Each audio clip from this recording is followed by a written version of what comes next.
I knew it all.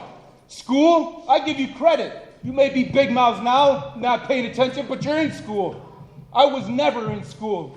I didn't want to hear it. I didn't want to hear anybody. These are the things that qualified me on that July 9th to kill because somebody called me a spick. I gave meaning to that word so much that I murdered this individual in front of his children and in front of his wife. Imagine that scene. Imagine your father talking mess to somebody and it causes his life in front of you. Up here is no joke. I spent that decade in prison. When I got into there, I didn't have any choices anymore. Because I was so comfortable doing bad, I ended up in a gang. And I thought that I was going to be the leader. I thought that I was going to be cool. No, what happens is you do as you're told. If you're told to cut, if you're told to kill, if you're told to stab, if you're told to do whatever, you do it. And if you don't do it, the dude that you're breaking bread with and you think he's your homie, he's going to be your murderer. He's going to kill you. Because it is very strict in the gangs in prison. You will do as you are told.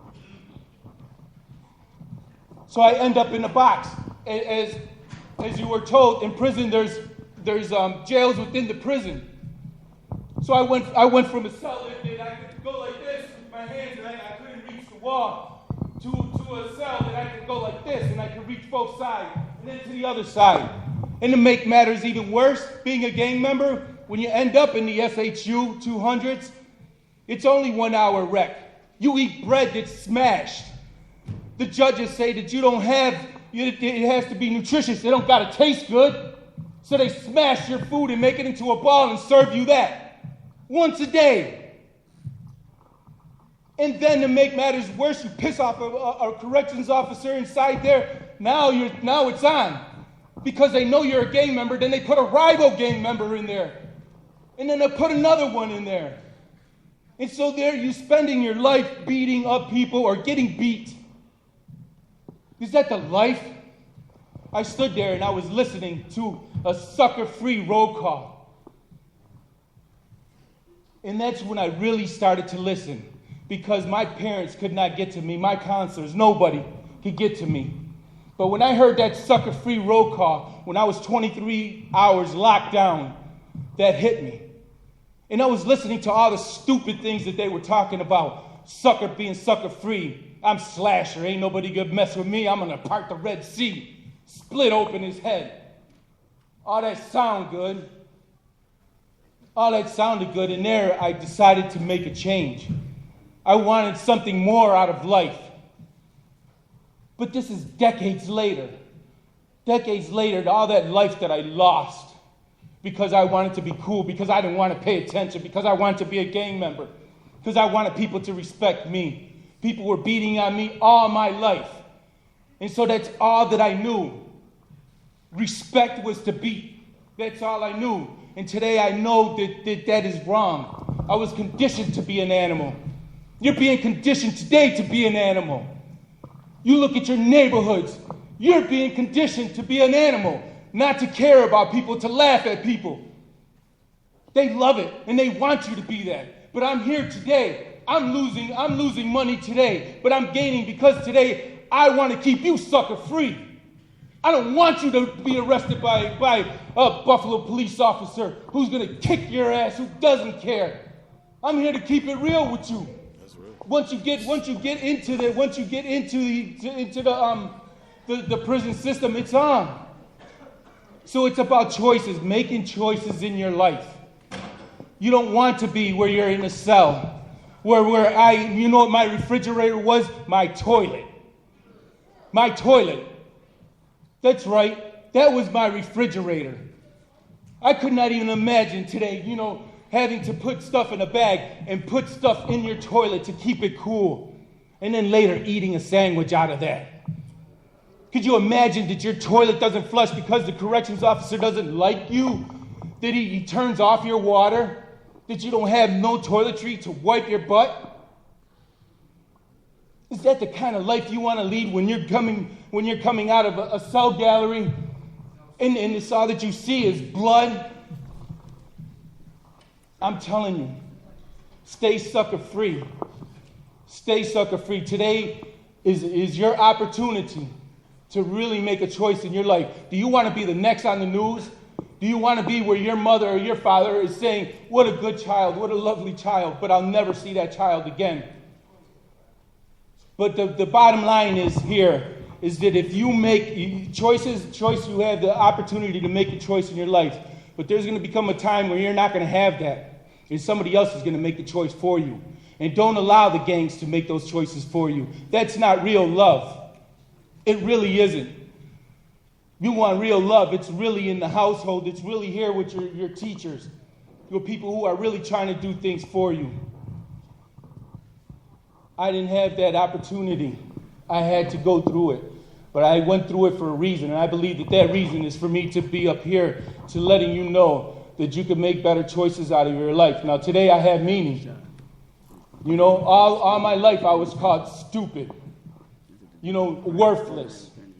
It was all lies. I was conditioned. I was conditioned to think the way that I thought. And I'm going to tell you something, God don't make junk. And if you don't believe in God, then just look at yourself in the mirror.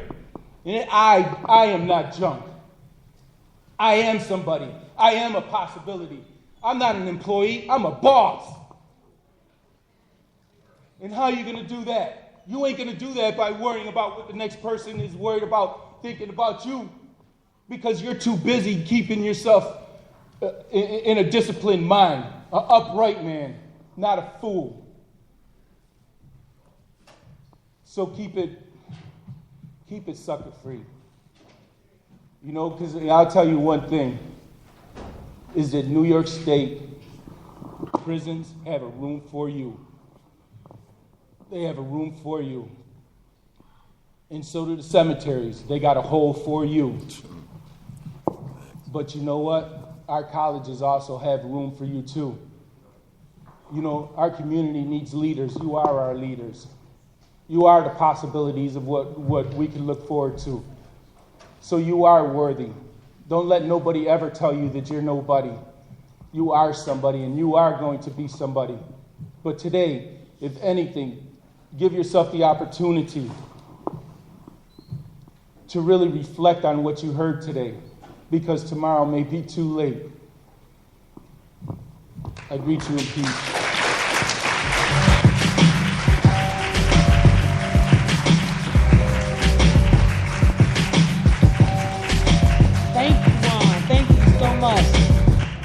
Now, wasn't that powerful? Didn't I tell you guys? You gotta listen. He lived it. He was in prison. He told you. That's what I'm saying. Every day that you wake up in the morning, be thankful. As Juan said, look in that mirror. Talk to yourself. You're beautiful. You all are masterpieces made from the Heavenly Father. You are. You're masterpieces. But you got to believe that. You really, really do. Because, as he said, you're stock when you're in prison. They don't care about you. You're a number. And that's not what the universe has for you. And your parents love you. And your family loves you.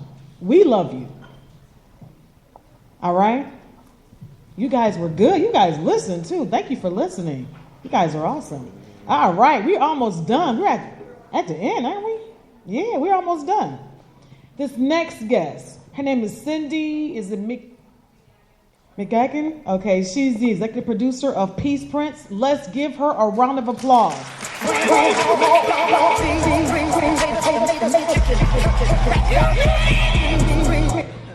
I don't even know how I'm going to go after Juan. I was set up. So I'm Cindy. I'm the executive director of Peace Prince. Peace Prince is a nonprofit organization that works with men like Juan, that came back from state correctional facilities. The interesting thing that Juan touched on is that in prison, right, nobody cared, right? What he had to deal with was on his own. He had to come to terms with it himself and make a choice. When you come out, one thing that sets up against you is that in prison, you have a couple things that are guaranteed to you, okay? You have clothes. They're green. They're not comfortable. Are they comfortable, one? No. You don't like them, but you got them. You're able to wash them, pending you're making good choices, right? It all comes to choice. You have food. You might not like it, but you have it, right? It's going to keep you alive. It's going to sustain you. You have food. You have clothes. You have a place to sleep, right? Not comfortable. Pretty confident it's a cot, right? Metal. Sometimes a cot if you're lucky. Okay. But you have a place to sleep. Okay. So you have all of these things that are given to you when you're inside. You don't like them. You learn them. You accept them. And you function. Okay? All of that happens. Let's pretend you were inside for 10 years. Okay? It's around how long Juan said he was in. So you're in there for 10. You have learned a routine. Your life is functioning the same way every day. You know when you get up. You know when you eat. You know when you go to rec. You know when you shower. Everything is set up for you. And then you get out. And I go into the facilities now and I talk to the guys that are getting ready to get out. Okay? I go in every month. And there's a whole lot of them. There is no shortage going in or coming out. And what I get to do when I come in is I sit there, sometimes for far longer than I'd like, and wait for them to escort me to the room that I get to talk into. But interestingly, I get to watch the guys that stand there, getting ready to get released. They're in that process. You're walking down, unsure, but because you're a man, you're going to act like you know, because we have pride issues, so this is what we do. We pretend like we know it all, even when we don't. You're going to stand there and you get that god-awful blue folder. I don't know if every facility gives a blue folder, but everyone I go into gives a blue folder. This folder you carry with you, okay? Throughout your prison term, you got this blue folder. You're standing there with your blue folder, arms behind your back, and you can't talk. You just stand there. And you wait until it's your turn to walk up to the desk. And when you go up to that desk, you're going to get processed. And that process is pretty painless, right? For me, because I'm just watching. But your nerves are going.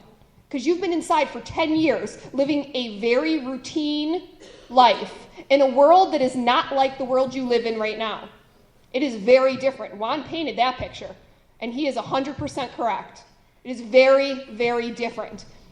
And they hand you what little belongings you might have brought in and escort you out. And guess what?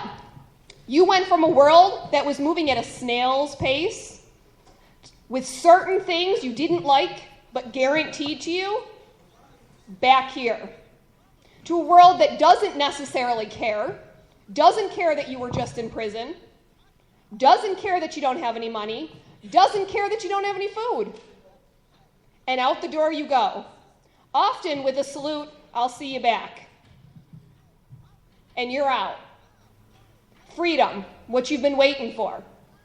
Counting down the days, the minutes, created a plan in your head of what it's going to look like, because I'm free.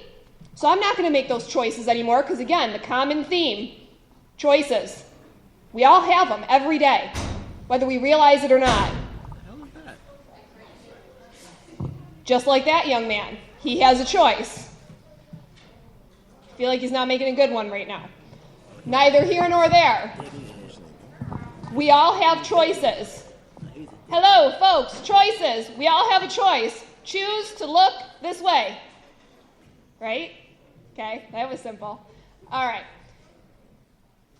When you get out, you're getting bused back to your city. The city in which you committed your crime. That's where you're going back to. So let's hope, God forbid y'all commit a crime, that it's in the city that you live in. Otherwise, you got no supports, because that's where you're going back to.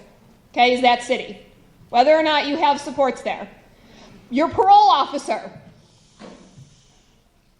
he or she will control your life.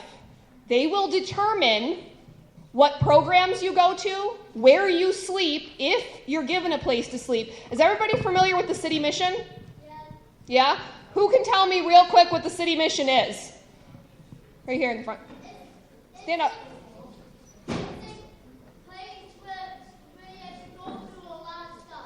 Well, yeah, you do go through a lot of stuff. It is a homeless shelter. Thank you. So it's a homeless shelter. where people that don't have a place to live go. When you go to the city mission, it exists for